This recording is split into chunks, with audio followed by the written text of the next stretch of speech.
Di bawah kanopi hutan Amerika Tengah dan Selatan, sebuah arus mengalir.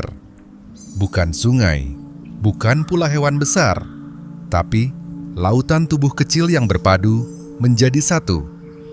Ratusan ribu semut bergerak serempak, membentuk aliran hidup yang perlahan menyapu lantai hutan. Mereka adalah Echiton burchelli, semut tentara yang tidak pernah membangun rumah, tidak mengenal diam, dan hidup dalam peperangan yang tak berujung. Mereka tak bersenjata tajam seperti harimau, tak bersayap seperti elang, dan tak memiliki bisa seperti ular. Tapi kekuatan mereka ada pada jumlah, strategi, dan koordinasi. Seperti pasukan elit tanpa jenderal, mereka menyerbu dengan disiplin sempurna. Seekor semut tidak berarti, tapi 100.000 semut adalah badai. Inilah dunia semut tentara, dunia yang begitu kecil namun penuh pergerakan, kekacauan, dan keteraturan dalam satu waktu. Dunia yang jarang kita lihat, tapi selalu bekerja di balik heningnya hutan.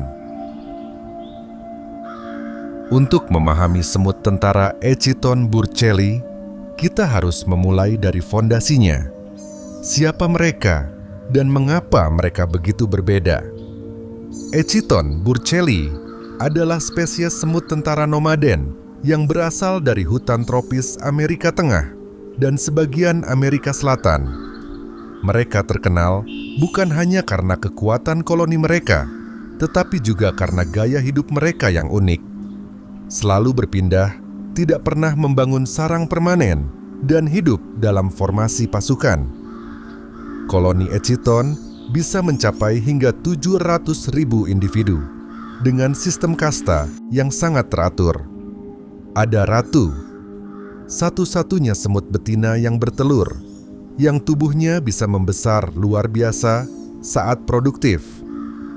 Lalu pekerja yang menangani segala urusan logistik, berburu, merawat larva, membentuk sarang sementara, dan tentu saja kasta tentara, semut besar dengan rahang tajam, yang berdiri seperti penjaga di barisan depan. Mereka bukan koloni biasa, mereka adalah mesin biologis kolektif, di mana setiap individu adalah sel kecil dari satu tubuh raksasa.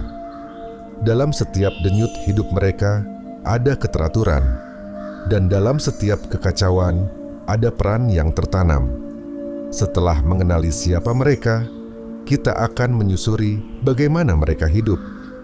Bukan dalam keheningan sarang, tapi dalam arus migrasi yang tak pernah berhenti. Berbeda dengan semut lain yang membangun sarang permanen dari tanah atau daun, Echiton hidup dalam siklus berpindah yang disebut fase nomaden dan fase statis. Dalam fase statis, mereka berhenti selama 2-3 minggu, membentuk sarang sementara dari tubuh mereka sendiri yang saling menggenggam, disebut bivouac. Di sini, ratu bertelur dalam jumlah besar dan larva tumbuh. Namun, saat fase nomaden dimulai, koloni menjadi seperti kafilah yang terus bergerak. Mereka meninggalkan bivouac saat malam atau dini hari, berpindah sejauh 200 meter hingga 1 kilometer per hari, menyusuri hutan dengan formasi rapi. Ratu yang besar dan tidak bisa bergerak cepat dibawa oleh pengasuh, dikelilingi pekerja yang siap mati kapan saja. Bivouac, sarang hidup yang dibentuk dari tubuh semut, adalah keajaiban tersendiri. Ribuan semut saling menggenggam kaki dan rahang, membentuk struktur seperti kantong berdinding hidup yang bisa bernapas dan melindungi bagian dalam dari bahaya luar. Jika ancaman datang, formasi ini bisa dilepaskan dalam hitungan detik. Di dalam bivouac, kehidupan berlangsung intens. Larva diletakkan di pusat sarang dan dijaga suhu dan kelembapannya.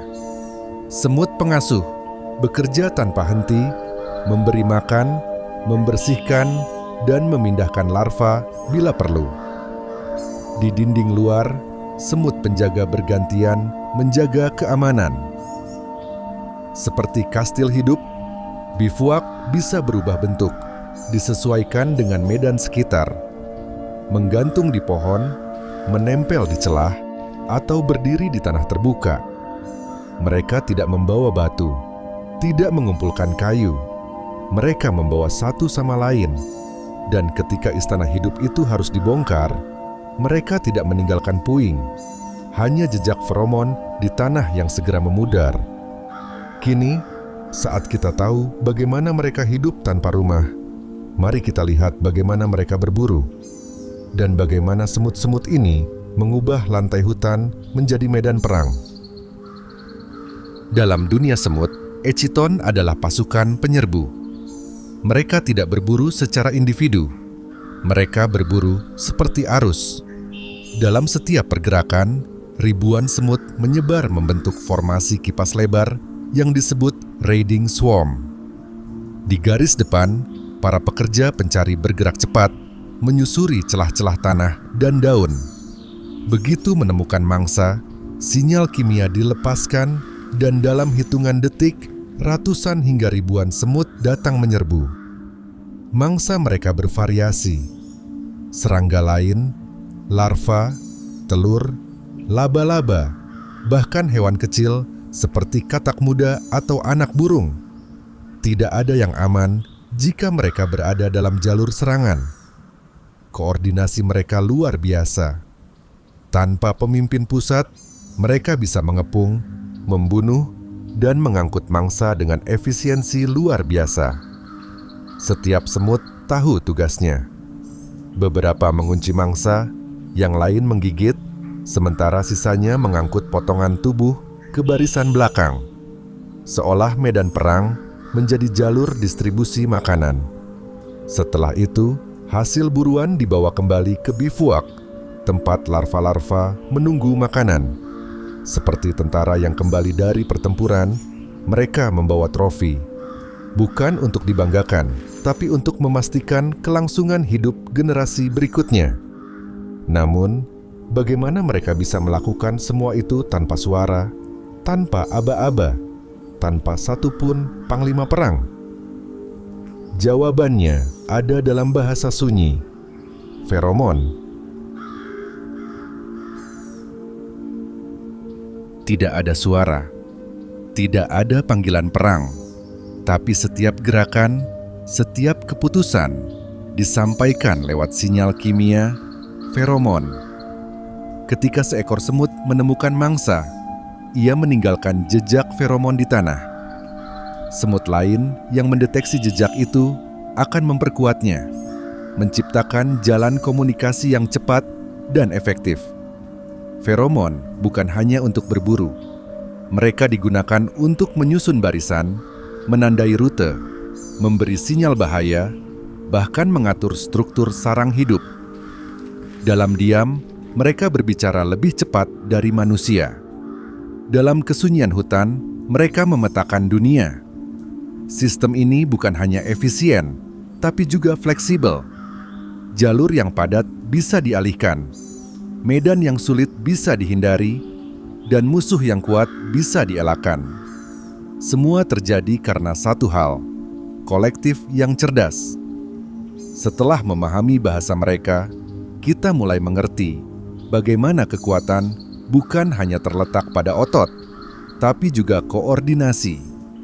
Lalu, bagaimana organisasi internal koloni ini bekerja? Mari kita menyelami strukturnya. Seperti kerajaan bergerak, Echiton punya pembagian kerja yang ketat. Ratu, pusat reproduksi koloni, dijaga ketat selama migrasi. Pekerja kecil, jumlahnya paling banyak, bertanggung jawab atas eksplorasi, transportasi, dan pengasuhan larva. Pekerja besar, tentara, rahang besar, lamban tapi kuat, bertugas menjaga garis depan dan membentuk dinding pertahanan. Pengasuh larva, pekerja khusus yang selalu membawa anak-anak semut selama migrasi. Satu koloni bisa berisi lebih dari 10 jenis pekerja berdasarkan ukuran dan fungsi. Tanpa instruksi verbal, mereka bekerja bersama seperti unit militer yang terlatih. Bukan karena perintah, tapi karena naluri dan komunikasi kimia yang kompleks. Koloni ini seperti mesin hidup. Tiap bagian bergerak dengan tujuan. Tak ada yang menganggur, tak ada yang bekerja tanpa fungsi. Dan semuanya pada akhirnya mendukung satu hal, kelangsungan koloni. Namun, kehidupan di hutan tidak selalu berjalan mulus. Meski terlihat tak terkalahkan, semut tentara tetap bagian dari rantai yang lebih besar, yang juga punya predator dan bahaya tersendiri. Meski tampak tak terkalahkan, Echiton tetap bagian dari ekosistem. Mereka memiliki musuh. Beberapa burung, seperti antbirds, mengikuti gerakan mereka untuk menangkap mangsa yang melarikan diri. Jamur parasit bisa menginfeksi individu semut dan menyebar diam-diam di dalam koloni. Dan semut pesaing lain bisa mencoba mengambil alih jalur mereka. Namun, ancaman paling konsisten datang dari lingkungan itu sendiri. Banjir, longsor, perubahan suhu. Karena mereka tidak memiliki sarang tetap, mereka sepenuhnya bergantung pada medan. Setiap hari adalah peperangan, bukan hanya melawan makhluk lain, tapi juga melawan alam. Dan dalam setiap langkah mereka, ada risiko yang menunggu. Tapi, dari kekacauan ini, muncul hubungan yang mengejutkan. Karena di balik invasi mereka, ada makhluk lain yang justru bergantung pada kekacauan itu. Di antara semak dan dahan, burung-burung kecil bergerak mengikuti arus semut tentara. Mereka bukan musuh, bukan pula mangsa. Mereka adalah pengikut, penumpang diam yang telah berevolusi berdampingan dengan kekacauan yang dibawa Echiton. Burung seperti antbird, wood creeper, dan beberapa spesies lain telah mengembangkan perilaku unik, mengikuti koloni Echiton saat berburu. Mereka tidak memangsa semut, tapi memanfaatkan serangga lain yang berlarian panik menghindari invasi semut. Bagi burung-burung ini, Echiton adalah seperti nelayan yang menggiring ikan ke jala mereka. Beberapa burung bahkan telah menjadi sangat tergantung pada koloni Echiton. Mereka memiliki wilayah teritori yang mengelilingi rute migrasi semut, dan jika koloni menghilang, mereka pun kelaparan. Ini adalah simbiosis tak langsung yang dibangun di atas kekacauan. Hutan, seperti biasa, adalah jaringan tak terlihat dari hubungan saling bergantung. Dan semut, dalam segala ketakutan yang mereka ciptakan, juga memberi hidup pada yang lain. Kini kita mulai melihat peran lebih besar dari Echiton dalam lingkungan mereka. Mari kita tinjau kontribusi ekologis mereka secara lebih menyeluruh. Di balik brutalnya cara hidup mereka, semut tentara adalah bagian penting dari ekosistem hutan. Mereka membersihkan lantai hutan dari serangga mati, memangsa hama, dan mempercepat dekomposisi organik. Pergerakan mereka membuka jalan cahaya ke lantai hutan, memungkinkan biji-biji tumbuh. Burung pengikut semut mendapatkan makanan. Tanah yang mereka lalui diangin-anginkan, dan ekosistem mikro terbangun di bekas jalur mereka. Echiton adalah seperti siklus api di padang rumput, merusak untuk menciptakan kehidupan baru. Mereka bukan pembunuh tanpa alasan. Mereka adalah agen perubahan. Namun, bagaimana semut ini bisa berevolusi menjadi makhluk kompleks ini? Bagaimana nenek moyangnya bisa berubah menjadi pasukan elit hutan tropis? Echiton burchelii bukanlah keajaiban yang muncul tiba-tiba. Mereka adalah hasil dari jutaan tahun evolusi yang membentuk strategi sosial ekstrem. Nenek moyang mereka mungkin hidup seperti semut lain, membangun sarang tetap, mencari makan secara individual. Tapi seleksi alam menyukai kerjasama. Dan dalam lingkungan penuh kompetisi, kerjasama ekstrem menjadi senjata paling ampuh. Evolusi membentuk mereka menjadi makhluk sosial total. Individu tidak bisa bertahan sendiri. Bahkan ratu, pusat dari seluruh koloni, tidak bisa makan tanpa bantuan.